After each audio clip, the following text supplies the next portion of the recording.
Hello everyone, আজকে দেখাবো হচ্ছে কাঁচা আমের মুরব্বা বানানোর রেসিপিটা। এই জন্য আমি হচ্ছে এখানে বড় বড় কাঁচা আম নিয়ে নিব। তো কিভাবে খুব সহজে আপনারা এই রকম কাঁচা আমের মুরব্বা বানাবেন সেটাই দেখাচ্ছি। তো দেখেন আমগুলার সাইজ কিন্তু বিশাল বড় বড়। তো এই আমগুলা হচ্ছে আমি ভালো করে চোকলাগুলা ছাড়িয়ে মাঝখান থেকে ফালি করে কেটে নিয়েছি। আর আমের কিন্তু অনেক বেশি পুর আছে, দেখতেই পারছেন। তো আমগুলা ভালো করে আমি কেটে এখন হচ্ছে একটি কাঁটা চামচের সাহায্যে আমি আমগুলাকে একটু জিরি জিরি করে ছেদ করে নেব। তো কিভাবে করব সেটাই এখন দেখাচ্ছি। এখানে ফার্স্টে একটা আম নিলাম, তারপরে কাঁটা চামচ দিয়ে আমি ভালো করে একটু হচ্ছে ছেদ করে দিচ্ছি, যেন হচ্ছে ভিতরে পুরোপুরি মশলাটা যায় এবং হচ্ছে মিষ্টিটাও প্রপারভাবে হয়।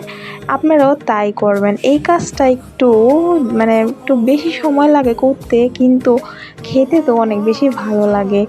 যাই হোক, আমি হচ্ছে একে একে করে সবগুলো আম এরকম করে কাঁটা চামচ দিয়ে একটু ছিদ্র ছিদ্র করে দিচ্ছি।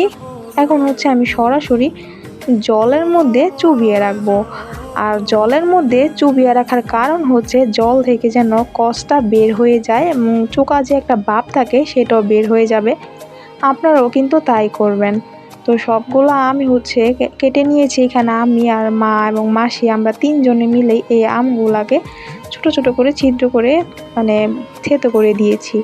এখন হচ্ছে জলের থেকে আমি ভালো করে আমগুলাকে চেপে চেপে জলটা বের করে একটি হচ্ছে শুকনো কিছুতে নিয়ে নিব। নিয়ে এরপর হচ্ছে আমগুলোকে আমি শুকিয়ে নিব। এই আমের আচারটা বানাতে আমার 2 দিনের মতো সময় লেগেছে, কারণ এটা যেহেতু একটু লং প্রসেসের কাজ, এজন্য একটু সময় লাগবে স্বাভাবিক। তো আপনারা হচ্ছে স্টেপ বাই স্টেপ এভাবে করবেন, তাহলে দেখবেন একটা আমও ভাঙবে না, খেতে অসাধারণ লাগবে। ভালো করে আমি জলটা চিপে চিপে নিয়ে এখন হচ্ছে আমি ভালো করে রোদে শুকাবো। যাদের রোদের আসার প্রবলেম তারা হচ্ছে চুলার নিচে দিয়ে শুকাতে পারেন অথবা ফ্যানের বাতাসেও শুকাতে পারেন। তো আমি একটি কোলার মধ্যে সবগুলো আম ভালো করে সাজিয়ে ভালো করে শুকিয়ে নিব। আমগুলা ভালো মতো শুকিয়ে যাবার পর এখন ফাইনালি কিন্তু জাল করার পালা। এখন ভালো মতো স্টেপ বাই স্টেপ আমি কিভাবে করছি সেটাই আপনারা ফলো করেন। তো আমগুলো হচ্ছে আমি একটি হাঁড়ির মধ্যে নিয়ে নিলাম। যেহেতু এখানে অনেকগুলো আম ছিল, এই জন্য কিন্তু আমি সেপারেট করে দুই জায়গায় জাল করব। তো ফার্স্টে হচ্ছে আমগুলাকে আমি পরিমাণ মতো চিনি এবং হচ্ছে হালকা একটু লবণ, স্বাদ মতো লবণ দিয়ে আমগুলাকে কিছুক্ষণ সময়ের মতো মেখে রেখে দিব। আর এই কাজটা আপনারা যদি করেন তাহলে কিন্তু আমটা একেবারে আস্তই থেকে যায়, কোনোভাবে কিন্তু গলবে না। তো এখানে আমি পরিমাণ মতো চিনি এবং হচ্ছে স্বাদ মতো লবণ দিয়ে ভালো করে মেখে প্রায় 4 থেকে 5 ঘন্টার মতো ঢাকনা দিয়ে রেখে দিব। এরপর হচ্ছে আমি জাল করব। তো আপনারাও কিন্তু এই কাজটা করবেন, তাহলে দেখবেন যে মুরব্বাটা একেবারে পারফেক্টলি হবে। তো এখানে হচ্ছে আমি চিনির পরিমাণটা আমার আন্দাজ মতো দিয়েছি, যেহেতু আমগুলো অনেক বেশি টক ছিল, এজন্য কিন্তু চিনির পরিমাণটাও বেশি লেগেছে। আর আজকে আমি 5 কেজি পরিমাণের আমের মুরব্বা বানাচ্ছি। তো ভালো মতো চিনি মাখানো হয়ে গেলে এখন হচ্ছে আমি ঢাকনা দিয়ে রেখে দিব। তো ঢাকনা দিয়ে রেখে দিয়ে এরপর আমি প্রায় 4 ঘন্টা পর ঢাকনাটা খুলে সরাসরি হচ্ছে জাল করতে বসিয়ে দিব। তো এখান থেকে কিন্তু অনেকটা জল বের হয়েছে। এরপর আমি দিয়ে দিলাম আবার কিছুটা চিনি। মাখানোর সময় কিছুটা দিয়েছিলাম, এরপর অর্ধেকটা আবার পরে দিলাম। চিনি দিয়ে এখন হচ্ছে আমি বললামই তো, যেহেতু অনেকগুলো আম ছিল এই জন্য আমি সেপারেট করে 2 ভাগে জাল করব। একসাথে দিলে কিন্তু আবার ভেঙে যাওয়ার চান্সেস আছে। তো আপনারা শুধু দেখবেন আমার একটা আমও ভাঙেনি।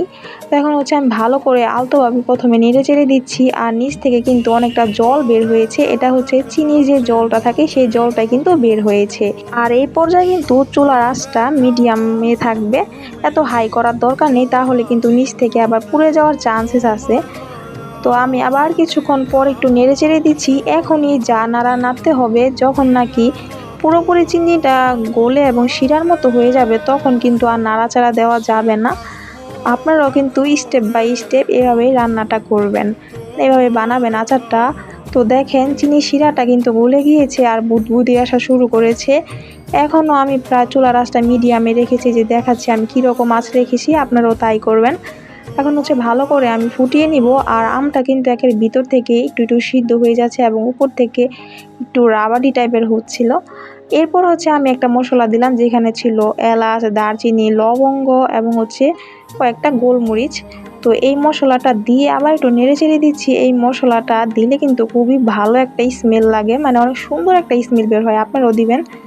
আর মেনলি হচ্ছে মুরব্বার এই স্মেলটা আমার কাছে অনেক বেশি ভালো লাগে।